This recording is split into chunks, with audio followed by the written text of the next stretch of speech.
22 मार्च 1891 north east के एक राजा से मिलने के लिए अंग्रेजों का एक ट्रुप कांगली पाक की घाटी में पहुंचता है, जहां से राजा के सिपाही उन्हें कांगला किले की तरफ ले जाते हैं।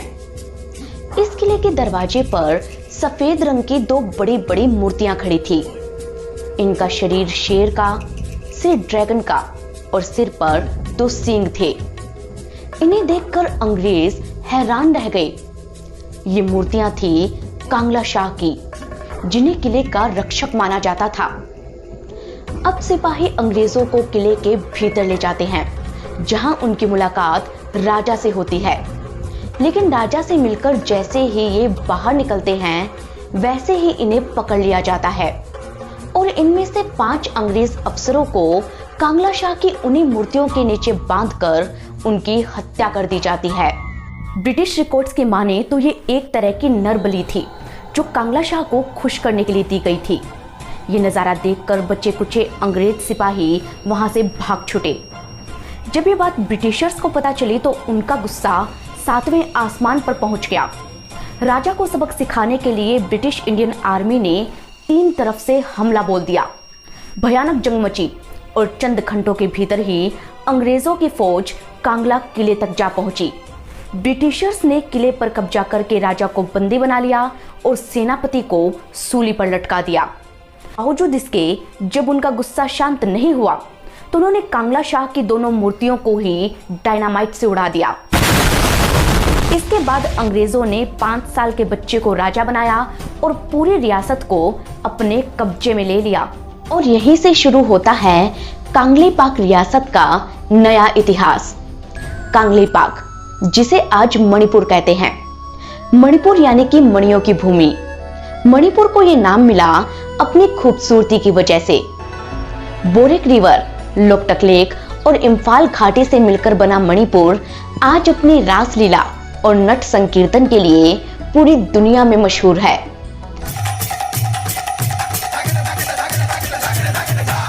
लेकिन इतिहास के माने तो सदियों पहले इन वादियों में इंसानों के लिए कोई जगह नहीं थी। ये इलाका घने जंगलों से ढका था, जहां रहते थे जंगली जानवर।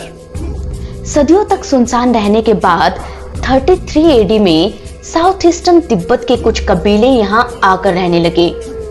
ये थे मैतेई, जो इम्फाल घाटी में आकर बस गए। इनके कुछ सालों बाद कियांग नाम की चाइनीज एथनिक ट्राइब से ताल्लुक रखने वाला एक दूसरा कबीला घाटी के पास की पहाड़ियों में आकर रहने लगा। ये थे नागा और ये भी तिब्बत से आए थे। हालांकि इसके बाद कई सालों तक कुकी लोगों का यहाँ आना नहीं हुआ था। लेकिन आज सदियों बाद नागा, मैतेई और कुकी आपस में लड़ रहे हैं और भारत का ये फ्रंटलाइन स्टेट दंगे की आग में झुलस रहा है। फ्रंटलाइन स्टेट वो राज्य है जो देश को दुश्मनों से बचाते हैं। कश्मीर, पंजाब, राजस्थान, गुजरात और बाकी के बॉर्डर स्टेट की तरह ही नॉर्थ ईस्ट में मणिपुर भारत के लिए एक दीवार की तरह काम करता है। मणिपुर म्यांमार यानी कि बर्मा से बॉर्डर शेयर करता है। जिस तरह नॉर्थ, वेस्ट और साउथ के स्टेट पुराने समय में भारत को अरब के लुटेरों से बचाते थे, उसी तरह मणिपुर ने हमें बर्मीज, चाइनीज और जापानीज लोगों के हमलों से कई बार बचाया है। लेकिन अफसोस तो ये है कि हमें इस बारे में कभी बताया ही नहीं गया। कैसे कांगली पाक मणिपुर बना, कैसे मणिपुर के राजाओं ने भारत की रक्षा की और क्यों आज मणिपुर दंगों की आग में झुलस रहा है, इन सभी सवालों का जवाब छिपा है मणिपुर के इतिहास में, जिसे जानने के लिए हमें चलना होगा दिल्ली से करीब 2500 किलोमीटर दूर इंडिया के नॉर्थ ईस्ट में। खूबसूरत पहाड़ों के बीच बड़ी बड़ी रिंग वाली ये झील है लोकटक लेक, जो साउथ एशिया की सबसे बड़ी फ्लोटिंग लेक है। फ्लोटिंग लेक का मतलब होता है तैरती हुई झील। इस झील में बने इन बड़े बड़े छल्लों को लोकल भाषा में फुम्बी कहते हैं। ये पानी में तैरते रहते हैं। इन पर घर, स्कूल, हॉस्पिटल तक बने हैं। इसी झील के एक आइलैंड पर डांसिंग डियर रहते हैं। फुम्बियों से भरी लोकटक झील से 40 किलोमीटर साउथ में है इम्फाल घाटी, जहां सदियों पहले मणिपुर का इतिहास लिखा जा रहा था। ये बात है 12वीं सदी की। घाटी में रहने वाले कई कबीलों के बीच आपस में झगड़ा हुआ और इस झगड़े में निंगथौजा कबीला जीत गया। तब कबीले के सरदार नोंगदा लेरिन पाखंबा ने पूरी घाटी पर कब्जा कर लिया और एक नए साम्राज्य की स्थापना करके खुद को उसका राजा घोषित कर दिया।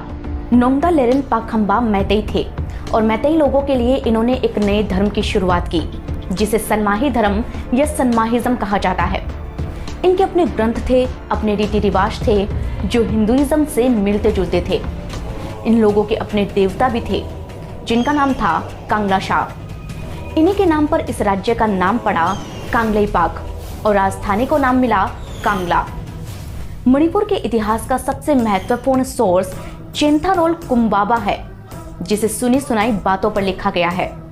इसे लोकल लैंग्वेज में पुया कहते हैं और पुया के मुताबिक मणिपुर का इतिहास 35,000 साल से भी ज्यादा पुराना है, लेकिन असल में रेफरेंस हमें 12वीं सदी से ही मिलते हैं। इतिहास बताता है कि ये वो दौर था जब ईरान, सीरिया, टर्की और कई दूसरे देश पर्शियन एम्पायर का हिस्सा थे। 7वीं सदी में यहाँ इस्लाम तेजी से पैर पसारने लगा। तब 722 ईस्वी में एक जूइश ट्राइब यानी कि यहूदी जनजाति को पर्शिया छोड़कर भागना पड़ा। ये थे कुकी जो पहले अफगानिस्तान में बसे, लेकिन यहाँ भी इनके झगड़े हुए तो ये चीन चले गए। चीनी कबीलों ने भी इन्हें टिकने नहीं दिया तो ये आकर म्यांमार के चिन रीजन में बस गए। इस तरह 13वीं सदी आते आते मणिपुर में मैतेई, पास की पहाड़ियों पर नागा और म्यांमार में कुकी लोग रह रहे थे।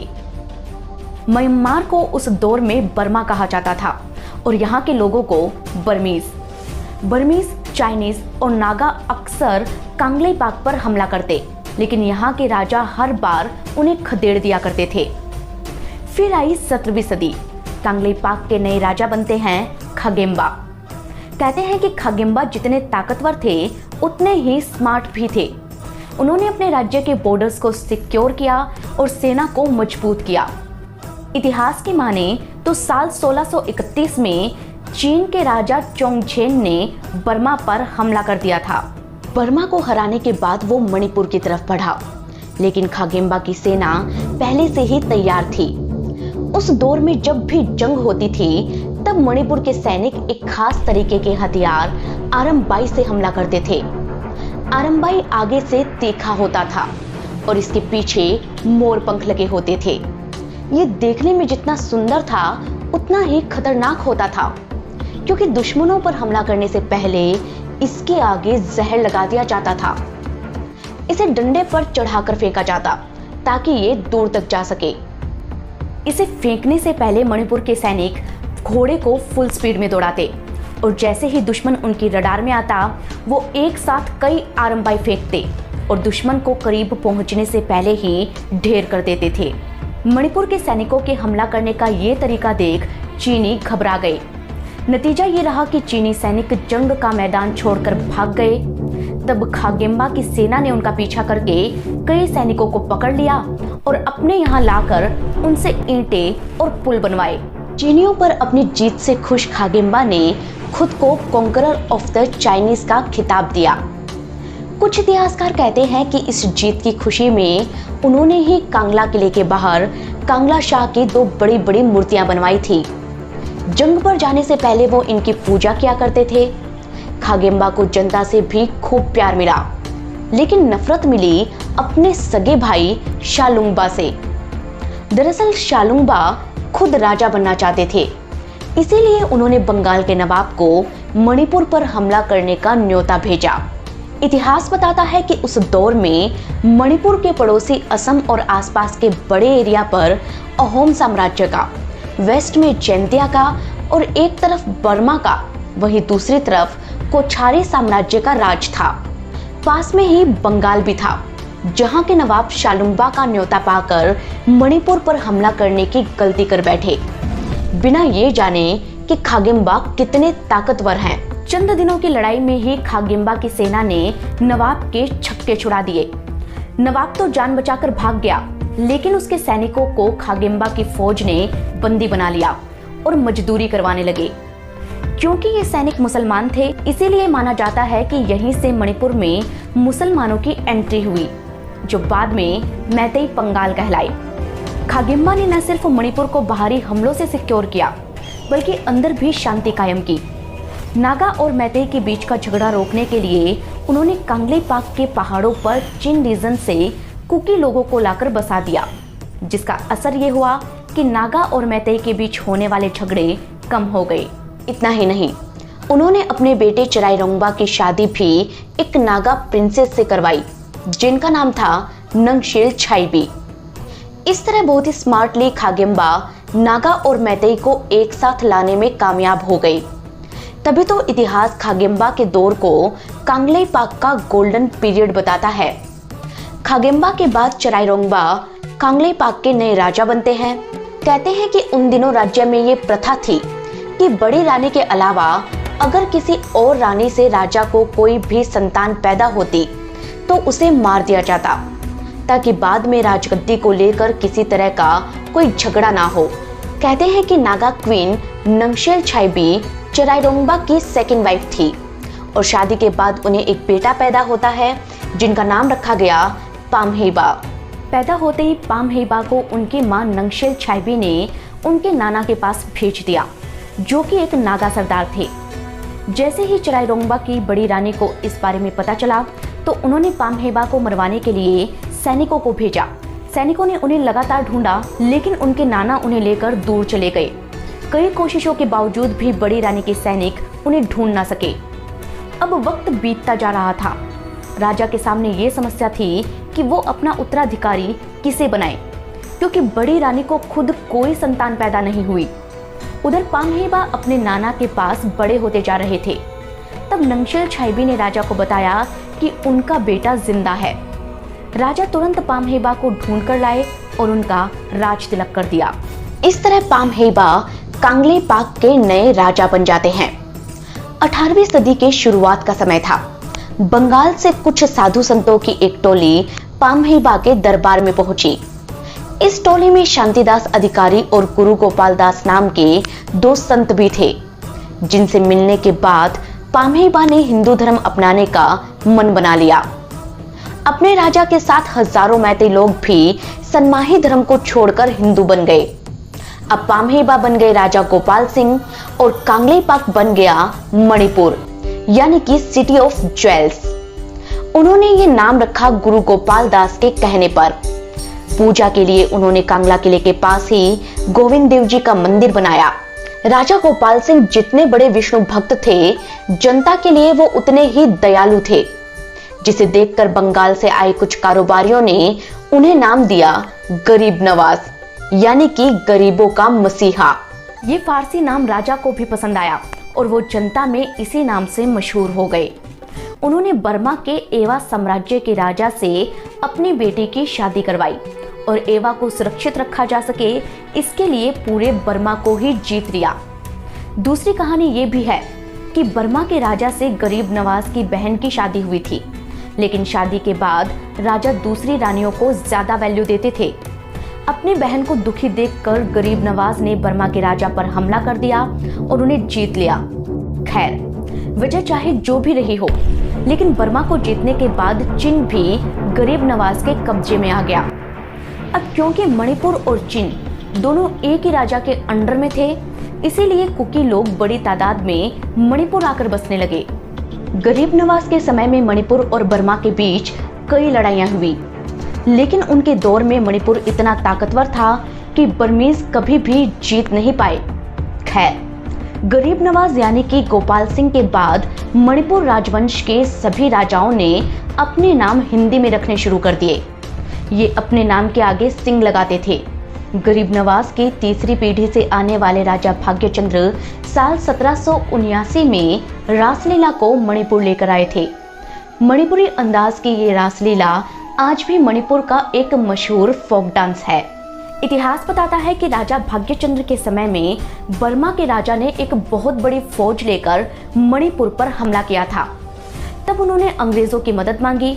अंग्रेजों की मदद से मणिपुर की सेना ने बर्मा की सेना को हरा दिया। इसी के साथ मणिपुर और ब्रिटिश ईस्ट इंडिया कंपनी के बीच दोस्ती का पहला करार होता है, क्योंकि अंग्रेज अभी भारत में पैर जमा रहे थे और मणिपुर जैसे दोस्त की उन्हें जरूरत थी। इसीलिए राजा भाग्यचंद्र से ब्रिटिश ईस्ट इंडिया कंपनी ने अच्छे रिश्ते कायम किए।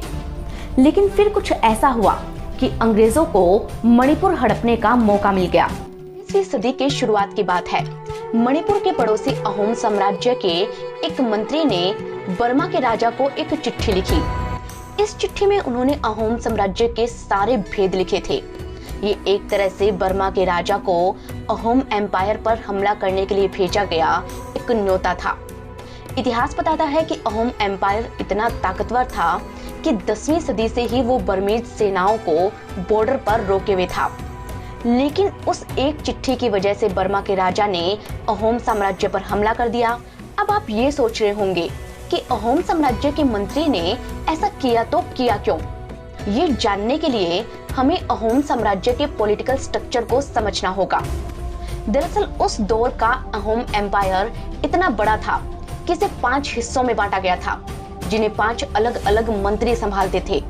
ये सभी स्वर्गदेव यानी कि राजा को रिपोर्ट करते थे। जब राजा की मृत्यु हो जाती तब यही मंत्री आपस में सलाह मशविरा करके अपने में से ही किसी एक को अगला राजा चुनते थे, यानी इन्हीं में से कोई एक स्वर्गदेव बनता था। कहते हैं कि इन 5 मंत्रियों में से एक को ये गलतफहमी हो गई थी कि अगला स्वर्गदेव बनने के लिए चारों मंत्रियों ने आपस में मिलीभगत की है।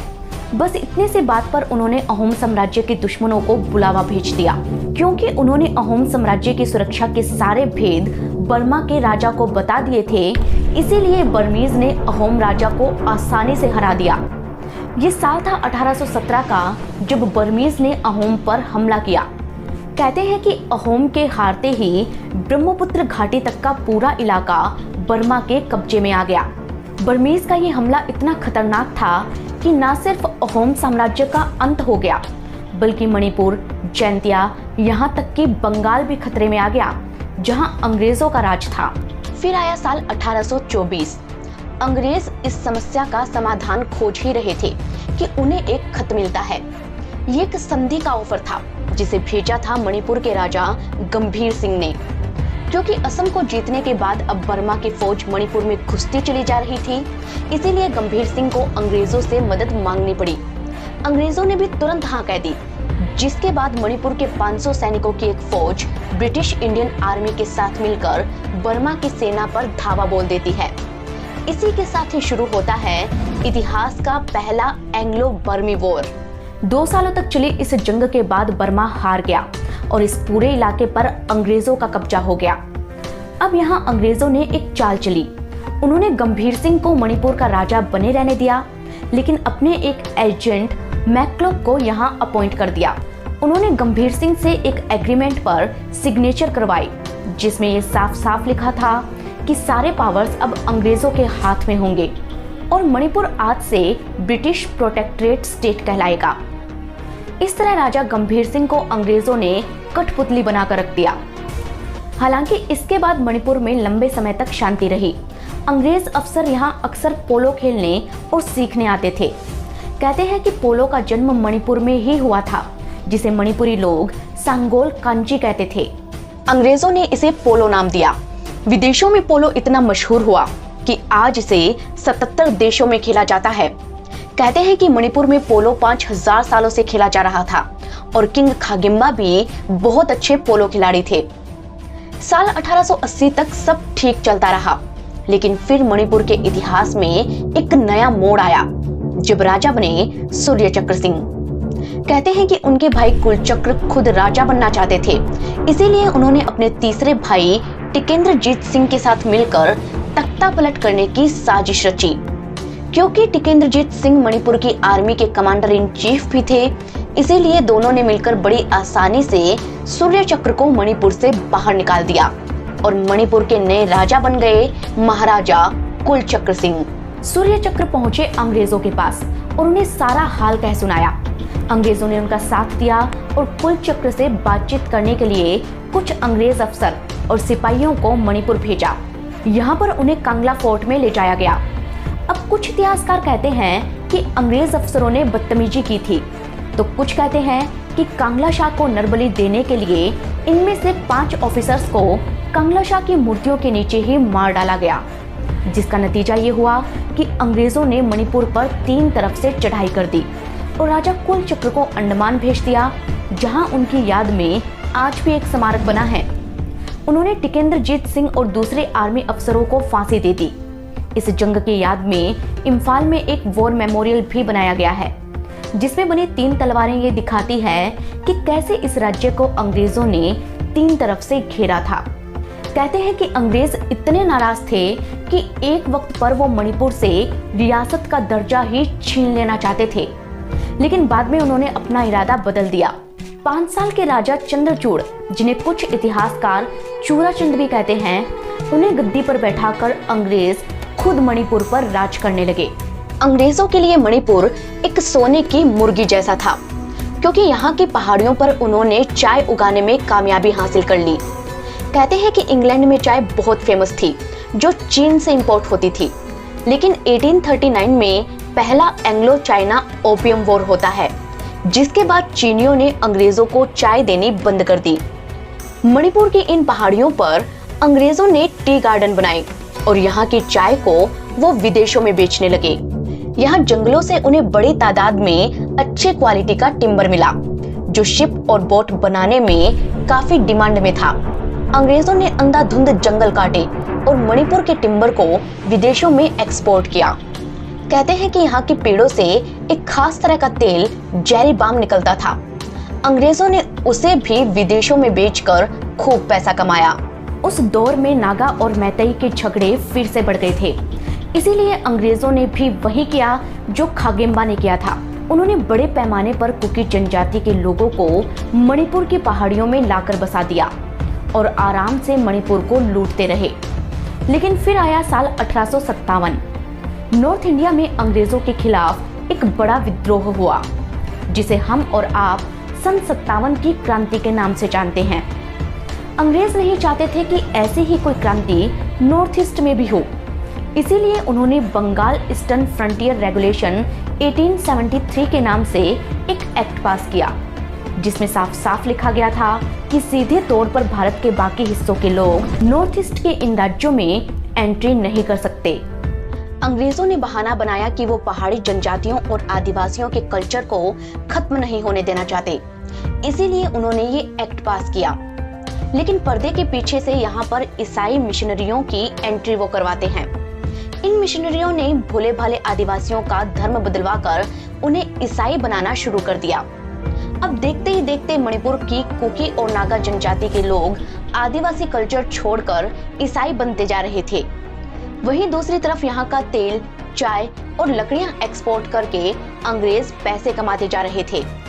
इतिहास बताता है कि राजा चंद्रचूड़ और उनके बाद जितने भी राजा हुए, उन्होंने मणिपुर में काफी डेवलपमेंट करवाया, लेकिन अंग्रेजों की वजह से उनके हाथ में लिमिटेड पावर्स ही थे। दूसरी तरफ मणिपुर के ज्यादातर आदिवासी ईसाई बन चुके थे, इसीलिए यहाँ इंडियन फ्रीडम मूवमेंट का भी कोई खास असर नहीं हुआ। लेकिन 20वीं सदी आते आते बाकी भारत में अंग्रेजों के खिलाफ आंदोलन तेज होने लगे थे। फिर भी अंग्रेज भारत छोड़कर जाते नहीं, लेकिन उनकी असली कमर तोड़ी सेकेंड वर्ल्ड वॉर ने। 1939 में जब सेकेंड वर्ल्ड वॉर शुरू हुआ, तब जापान ने एक बहुत बड़ी फौज लेकर बर्मा पर अटैक कर दिया। कहते हैं कि जापान के फौजी इतने खूंखार थे कि वो मरे हुए सैनिकों को भी खा जाया करते थे। उन्होंने बर्मा को हराकर इम्फाल और कोहिमा पर हमला किया और यहीं से शुरू होता है बैटल ऑफ इम्फाल।